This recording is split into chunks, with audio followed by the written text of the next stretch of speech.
ஒரு ஆட்டுக்குட்டி ஓடிவரும் ஆற்றின் சரிவு பகுதியில் நீர் அருந்திக் கொண்டிருந்தது. மேல் பகுதியில் நீர் குடிக்க வந்தது ஒரு ஓநாய். ஓநாயை ஆட்டுக்குட்டி பார்க்கவில்லை.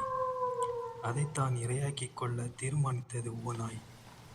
ஏன் இப்படி தண்ணீரை கலக்குகிறாய் என்று கேட்டது ஓநாய். அப்போது தான் ஓநாயை பார்த்த ஆட்டுக்குட்டி பயத்துடன் தண்ணீர் குடிப்பதை நிறுத்தியது. நான் எப்படி நீரை கலக்க முடியும்? தாங்கள் குடித்த மீதிதானே கீழ்ப்புறம் வரும் என்று மெல்லிய குரலில் கேட்டது. பதில் பேசும் அளவுக்கு திமிராகிவிட்டதா?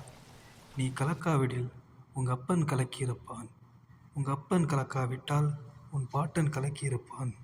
உங்களை எல்லாம் சும்மா விடக்கூடாது என்றபடி ஓட முயன்ற ஆட்டுக்குட்டி மேல் பாய்ந்து அதை இரையாக்கிக் கொண்டது ஓநாய்.